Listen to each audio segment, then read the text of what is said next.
Good morning, ladies and gentlemen. This is indeed a significant occasion for us at MBAD, but also a significant occasion because this is the first Future Energy Summit since the COP21. And it's really a delight to be here, and a very different environment to many conferences that are held here. As you're aware, it is clear that the energy system of the future will not be the same as the energy system of the past. In the future, traditional energy and renewables will work together in a much more integrated energy mix. Abu Dhabi has developed its oil reserves progressively over the years, but it has also had the foresight to set up centres for renewable energy and advanced low-carbon technologies. At MBAD, we wanted to understand this better. So last year, we commissioned a report on the future of energy and the role of the financial services sector can play in our part of the world. To do this, we worked with three world-class institutions: the University of Cambridge, PwC, and of course to collaborate with Mascar. This report highlighted the enormous gap that is opening up between available supply and rapidly rising demand for the energy in this region. The world needs to build capacity with large amounts of new energy generation and to improve the efficiency of energy use. That is a challenge that we are acutely experiencing in our region, with the energy demand in the Gulf growing at some 3 times that of energy demand globally. And in our MBAD strategy, we wish to expand across the West-East corridor. Even into today's world, this is the super region that will drive global growth and in turn will drive an insatiable appetite and demand for energy. Within this corridor, countries are looking for new solutions to break out of the pattern of traditional energy and to find new, cleaner and more sustainable energy solutions. In order to deliver the aspirations of the world, huge funding is needed globally. Some $48 trillion of investment will be required in the next 20 to 25 years to feed global energy demand. That is why the report concluded that the financial sector has an indispensable role to play in creating the energy mix of the future. And playing that role offers an excellent opportunity for the banking sector in the long term. But today, a low oil price has become the new normal. The question on everyone's mind is, will the low oil price stall the growth of renewables? There are 2 major factors in the answer to this. First and foremost, it is still not commonly known that renewables are mostly used in power generation, and oil is used in transport. Although it is worth noting that it is important that we note that the means of oil and renewables are not direct competitors to the market. The oil price is a proxy for other fossil fuels that are direct competitors to renewable energy. Obviously, gas and coal are the 2 clear examples. The second important point is there are 4 macro underlying drivers towards successful growth of renewables and low energy in the long term that we see as being indispensable.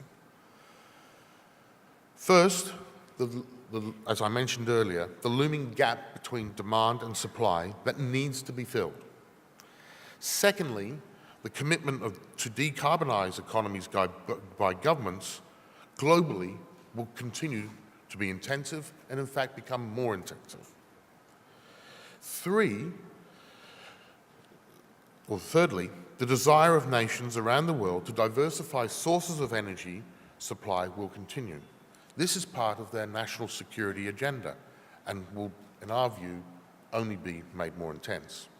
And fourthly, as we all know, investment in technology advancements will continue and, in fact, accelerate from here. We believe these 4 macro drivers are here to stay. So you may ask then, what about gas and coal prices that is accompanying oil price reduction? Our view is that, at NBAD is that the low-price fossil fuel hurdle that correlates to oil is not as influential as one would think. Financiers are becoming more informed on all of the cost drivers and are creating solutions around the structuring of tenor, capital structures, involvement of capital markets, return and leverage that will ensure the capital-intensive renewable energy industry is competitive in the long term. And we sometimes tend to forget some obvious things that stare us in the face. The cost of funding is still at very low rates when you look at the world over the last 50 years. As a result, we believe the speed of renewable uptake will surprise everyone in the next 10 years, and that today's low commodity prices will not prevent the financing of renewable energy. So what are the forces that are moving renewable energy finance forward? Obviously, consumer demand is shifting. There is an emerging preference for clean energy. In simple terms, it's a growth market as we, as financiers, see it. Secondly, governments are pushing harder. Just look at COP21 and the governments around the world raising their ambition to decarbonise economies. Third, subsidisation, including in our region, in fossil fuels will decrease and, in the end, cease. And that progress has already happened in the last 3 or 4 months. And very importantly, technology advances will drive fixed costs down further. Remember, renewable energy cost structures is driven by the fixed capital cost, not the unknown variable cost. This is not the case for the fossil fuel energy sector. In particular, advances in storage technology could prove to be game-changing. Progress is being made all the time, which will make renewables even a more viable financing proposition. So we see financiers adapting and innovating. They will do so in response to the technology advances, falling costs of deployment, and rising demand. This is, as I just explained a little bit earlier. Since we published the report last year, everything, as I've tried to indicate, confirms a growing role for renewable and sustainable energy in the mix. We see this as a commercial opportunity for NBAD, while also supporting the transition to a low-carbon future. Isn't that the perfect combination? We want to embed it into our core business over the coming years. We've recently signed the Equator Principles, the first UAE bank to do so. But more importantly, we have established our own sustainable business banking practice, a team dedicated to exploring and promoting environmentally sound banking opportunities for power generation and other sustainable sectors such as energy efficiency, clean transportation, and even real estate with reduced water and energy consumption. And today, we are very proud to announce our commitment in putting some $10 billion over the next 10 years into lending and facilitating activities which are focused on finding new and sustainable environmental solutions. As the world is changing, our core clients are also changing. We now have a large universe of clients who want and need specialist capability in renewable energy financing. The past, present, and the future of this region is bound up with the global energy story.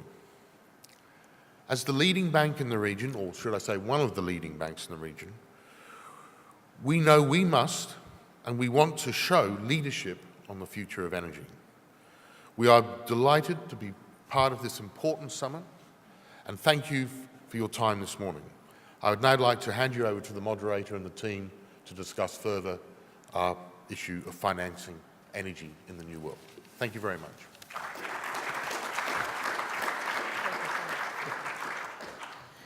Thank you so much, Mr. Thursby. And $10 billion, I'm sure that's very, very welcomed for everybody. We're going to have an opportunity to talk to the head of the sustainable business, and he can tell us just what we're going to be able to do in terms of $10 billion. Just a note, if anybody does want to join us, we have first-class seats here in the front row. Please, please do come and make yourself comfortable. We have a wonderful discussion now, and we're really going to get down to business in financing the future of energy.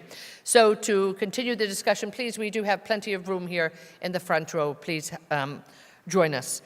I'd like to call to the stage to continue this conversation from Kuwait, the Deputy Chairman and CEO of the Kuwait Petroleum Company, His Excellency, please, Mr. Nizar Al-Adsani. Thank you so much for taking the time to join us, sir.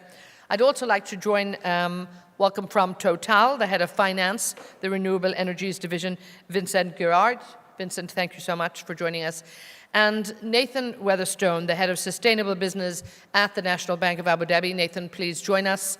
And I'm really, really looking forward to hearing how a lot of the big companies can get access to this money. As we heard in the first panel, this is actually, it makes good business sense, it makes good economic sense, but ultimately if we don't have the money, it's not going to go forward. I'd like to start perhaps with you, Mr. Al-Adsani, if I could. We look at Kuwait, we're talking about the region here, and the tremendous development and opportunities that are happening in the region, and we heard it there from Mr. Thursby, we also heard it from our first panel too. Give us a feel for what you're doing in Kuwait, and indeed with the Kuwait Petroleum Corporation, really the holding company for many of the oil and gas companies, for the diversification of energy. What are you doing in terms of moving the renewable agenda in Kuwait? I think people will be interested to hear. Thank you. Let me at the outset thank the organizer for their kind invitation. It's a pleasure to be in Abu Dhabi again.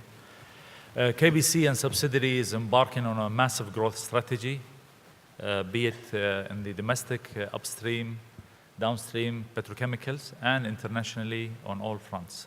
On renewable, we have started the diversification of energy long back in 2007. We were one of the first nations, the GCCs, to import LNG, although we have massive amount of fossil fuels and hydrocarbon reserves, but we want to diversify from liquid fuel to gas. Now we're going into phase 3 of diversification. We're going into renewables. And His Highness the Emir Sheikh Sabah Al-Ahmed Al-Jaber Sabah has issued a mandate that by 2030, 15% of all the energy consumed in Kuwait should be renewable. We and KBC have taken this and have advanced the target that all the subsidiaries by 2020, 15% of all the energy consumed within the energy sector in Kuwait will be from renewable. So we have initiated a solar park in Shigaya, and this solar park will generate renewable energy to the grid, whereby all the subsidiaries can utilize that energy. We're converting all our buildings to green buildings. The gas stations now, we've embarked on the first phase of 20 gas stations being converted to solar. It's an ambitious plan. The economical incentives currently is not there because of the huge subsidy given by the government to the energy sector, to the power sector and water sector. Having said that, and from the previous panel, we see that subsidy will be taken out gradually in phases. I mean, UAE is, and just Qatar this week announced too that it's coming out. So soon we'll be hearing it from Kuwait maybe. Inshallah. Kuwait society is very transparent in this parliament, so things will take time, but hopefully first Q of 2016, probably something will happen on subsidy and on gasoline, diesel, and kerosene and others. So we're embarking on this. It's an ambitious plan, especially given the investment element now with the low oil prices. Vincent, you know, you're a major player with an international oil company, and I'm thrilled you're here from Paris. It's you have a huge operation, you know, here looking after business. But I think it's very encouraging to see you, you know, coming from the HQ as well to the region, you know, to specifically look at this issue. You talk about, you know, the gap that exists there in terms of the money available and the projects that are going to match that. How much of a problem is this in terms of getting access to that money? I mean, we are talking about billion of dollars, Yeah. trillion of dollars over the next coming years. And where is the money come from? As you mentioned, the tariff and the subsidy are going down, and the sector needs financing. Hopefully, this financing is there. There is a lot of savings in the world which want to be invested because currently the interest rates are very low. And so people are looking for yield. So they are looking to invest in a safe, reliable technology, which is solar, for instance, which provide cash flow over the long term. Unfortunately, they are desperate to find projects, and they don't find many projects because in some countries there is country risk. Solar projects tend to be small, not always. In the regions they are significantly important, but in Africa, in Europe, it's smaller projects. So it's difficult to finance small projects. There's a lot of transaction costs as well. Well, we always love to have bankers with deep pockets on the panel. So Nathan, this is, and we have to thank Alex for this too. Why has this bank, you know, you've been in project management your career, and in fact this department wasn't even in the bank, what, 2 years ago? Correct. So this has been a conscious decision of the leadership to actually look at putting this in place, putting the money in place for it. Why was that a decision of the bank? I mean, is it just because you got interest from customers, or you're so insightful? And it's the vision, of course, of our group CEO probably as well. Absolutely. Well, thank you, Etna. Good morning, everybody. Well, we sit here in the middle of the hydrocarbon economy of the world. And naturally, as a bank in Abu Dhabi, we do have a lot of oil and gas sector banking activity. But even here, we do see sustainability and environmental issues has been an increasing influence on the business world. As has been articulated by others, the drivers are long-term and they're enduring. Government policy, look at the commitments to COP21, growing cost competitiveness, but actually consumer preference as well. And we don't necessarily think that the current low oil price really changes these long-term drivers, although it may have an impact on the way in which sustainable business is implemented. So we wanted to frame an institutional response to these forces, and the $10 billion target is one of the ways in which we're doing so. The target is a commitment to lend, invest, and facilitate $10 billion over the next 10 years to environmentally sustainable solutions. I mean, that's so encouraging, and it must be very encouraging, you know, for people here in the region, and I hope for Dr. Saidi, it's very encouraging to see that there's more money coming on the market. You have some big projects in mind. The government can't fund everything, you know, so what do you do in terms of, what do you want from the banks when you go to the banks, you know, looking for that essential financing that, that everybody talks about? Recently, we have engaged the banks on many of our projects, especially in the petrochemical, downstream sides, inside and outside Kuwait.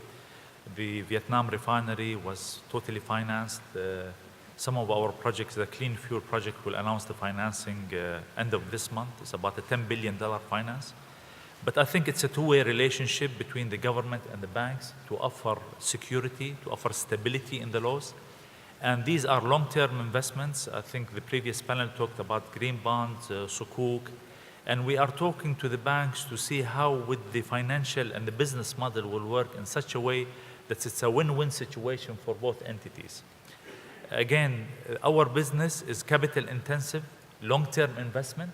We should not look at a picture as we stand today of the oil prices and the energy prices. It's a long-term investment. And this is something, as Dr. Ahmed says, is 10 to 20 years long view. And we should be in it for the long view and not the short view. Vincent, when you look at, again, the requirements you need from the banks, what are the best instruments that you would need in terms of funding? And again, we look at a company like Total. You're probably a safer bet, so to speak, than maybe some of the smaller companies that might come knocking at the door. You know, you're a big international oil company, you have a tremendous legacy there, but you're also looking at projects in Africa, you're looking at, you know, sort of uncharted territory to actually put projects in.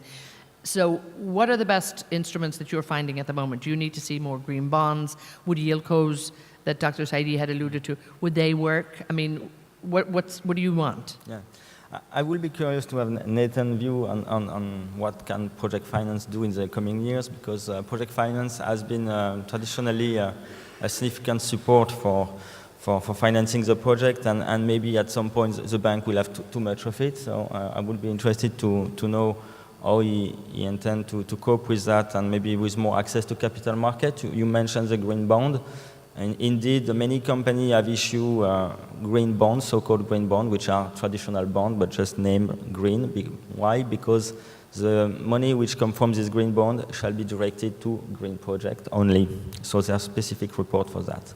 But I will say that each region has a specific response for the financing need. In the US, because Total is involved with SunPower, we have bought SunPower, we hold 60% of this solar panel manufacturer.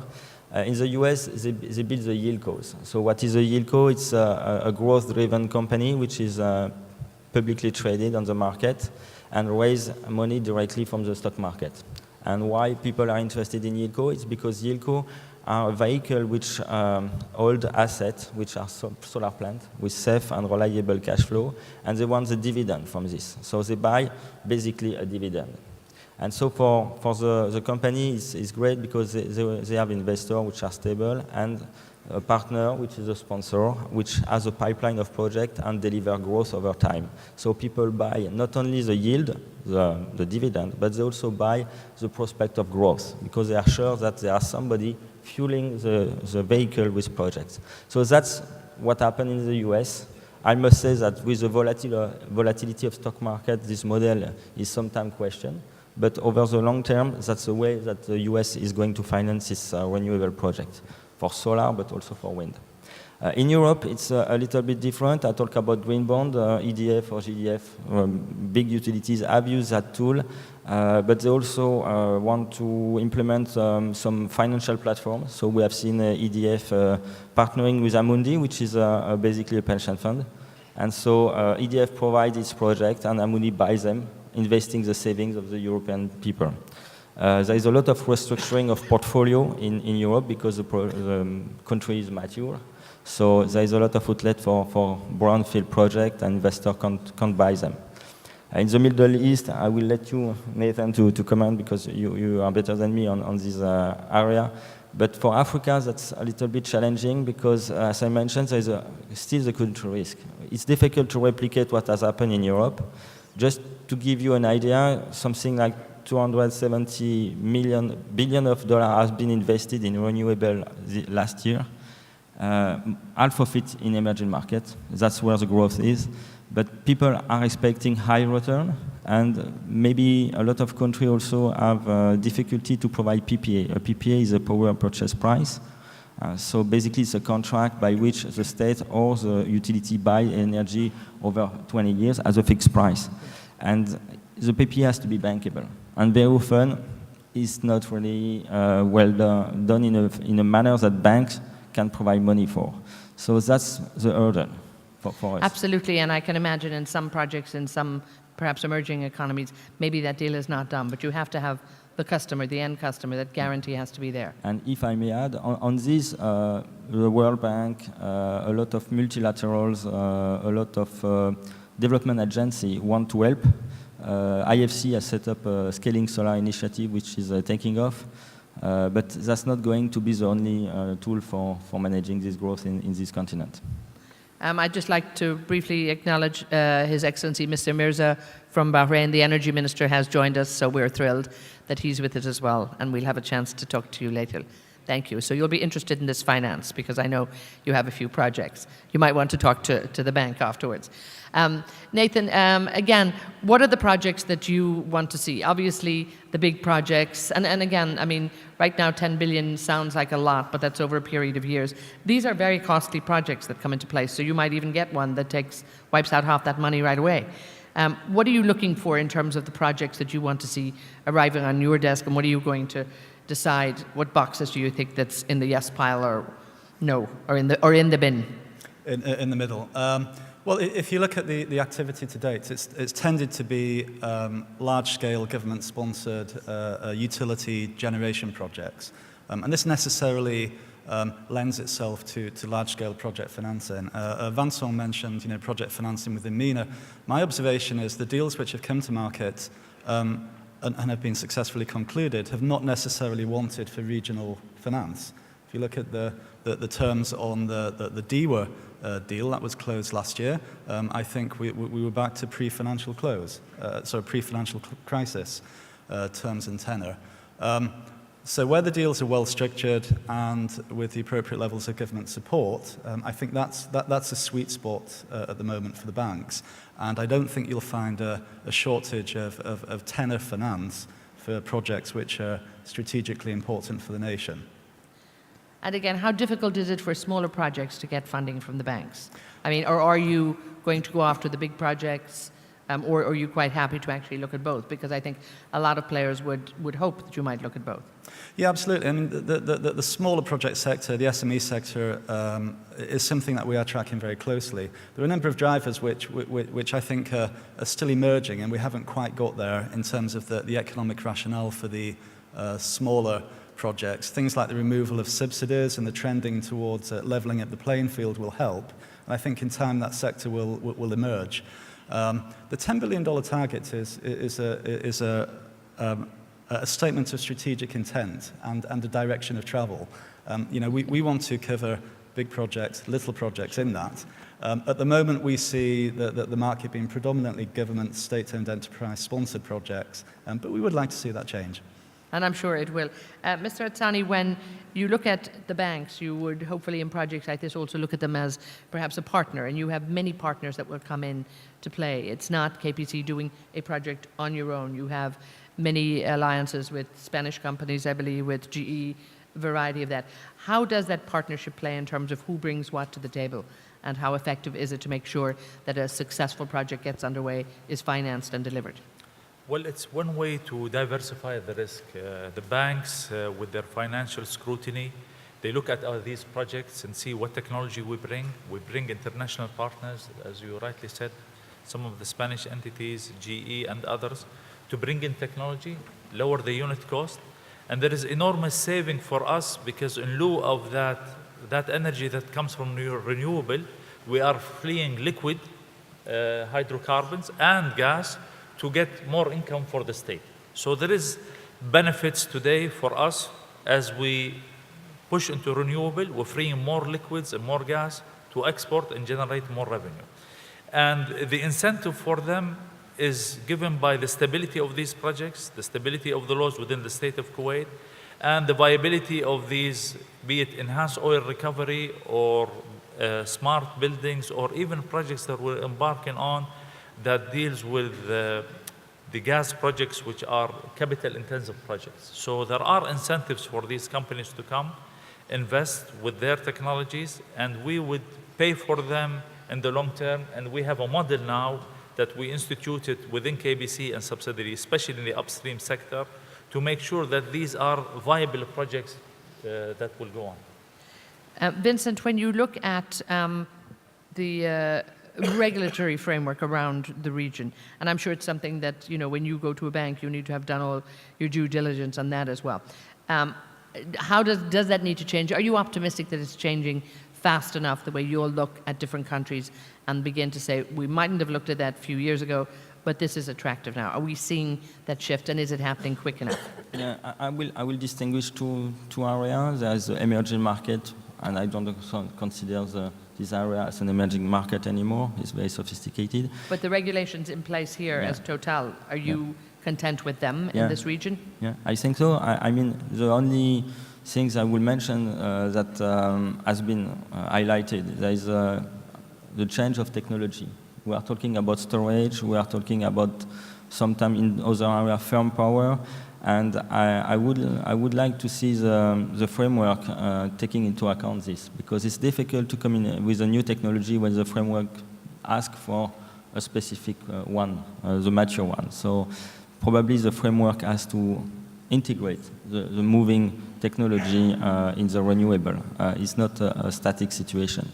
In other areas, such where I work, emerging market, Africa, Southeast Asia, we need the complete network. I mean, that's what you have done here in the Emirates is missing, and so that's what we are looking for. Nathan, I've had a few questions with regards yieldcos and the sort of demise of them recently in terms of the state of the oil price. But wondering, do you see them coming back in popularity, and is it something the bank's also looking to offer, or are you looking at the green bonds? What instruments are you going to offer? Yeah, I think it's a question of timing and our observation on the market. As Alex presented earlier, $48 trillion in total energy requirements, funding requirements for the next 20 years. This is not a bank play. This is not a bond play necessarily. This will need all pools of liquidity to come together to meet the funding gap. Green bonds are interesting. We haven't yet seen a green bond or green sukuk in the region. I think that will change maybe within the next year or so. For a green bond to happen, you need three things to come together. You need a portfolio of assets which are eligible under the green bond principles. You need an issuer with a funding requirement, and you need the markets to be at the right points in time. I don't think we've had that confluence of events right now, but within the next 12 months, I could well see a green bond being issued, and we indeed are looking at that. And we do have to wrap this discussion up, so just a very quick word from each of you. Maybe a green bond we might see coming from KPC, initiate a green bond. Get your colleagues together and get the bank together on that. I think Alex has to do a huge incentive for us to get into green bonds, but it's something that we always look at. It's for the banks, I think, to come up with innovative methods to structure these projects in such a feasible way. We are an oil and gas company trying to convert into an energy company, and it's for the three entities, be it the banks, the technology provider, and us, to work together on establishing a mechanism that this is a sustainable effort to institutionalize clean energy into the portfolio. I hope it's not flavor of the month or a fad that we're going through. I hope it would be a sustainable process that we go. We need to do it here in the GCC because, as Alex said, the huge growth in energy demand and water demand, these resources that we have of fossil fuel are finite resources, and we should maintain them for future generation and make sure that they are used efficiently. Vincent, what would make your life a lot easier from the banks? What would you like to see in the next year or so? Yeah, on our side, I think we need several things. I think from the government and multilateral organization, it will be important that we put a price on carbon because, to be honest, we have made several projects where we could have get value from that, and it would have securitized the cash flow of the project, and we couldn't have a value for this. And so that's a big disappointment, and I think it will be as a subsidiary which will help to finance those projects and make confident everyone that there will be the return. Another thing is investors need to think about terminal value of these assets because a lot of them are bidding in competitive process. They tend to value the very short-term cash flow. And we start to have mature technology which can deliver over a period of 30 years or more. And I think it should be taken into account when we price these assets. And last, I'm talking about solar, but wind is the same. But for solar, it's a very decentralized energy. We talk about big power plant, but solar has also the potential to be put on many rooftops. And there is a lot of potential in all developed countries and in the Middle East. And I wish that we could address and tackle also those issues. And Nathan, what's next for you? I know you can't really top $10 billion fund that you're putting available, but what in the short term here, and I'm sure everybody, the market welcomes that, tremendous effort too. And I would hope that what the work that NBAD is doing now should be, a great benchmark for everybody else to be looking at. You might have a bit of competition coming into the market, but you're setting a good example here. So in the near term, what do you need to see happen? I think we'd like to encourage a greater engagement between the relevant parties, between government, policymakers and regulators, between the corporate world and obviously the financial community. Again, one of our observations is the projects which have come to market to date have pretty much targeted the same pool of risk capital, regional bank debt. Now we're seeing projects evolve, structures evolve to really widen those pools of liquidity. And I think in order to drive the industry forward and the sector forward, it will be incumbent on all parties around the table to develop new procurement structures, new ways of doing business in order to really expand the sector. Well, on that note, we do have to wrap it up. Gentlemen, thank you so much for joining us. And I really hope that you've got some insight there and perhaps some help in terms of where we can go on the financials. And it might have answered a few questions, maybe for Dr. Saidi too in our earlier panel. Once again, thank you so much, gentlemen.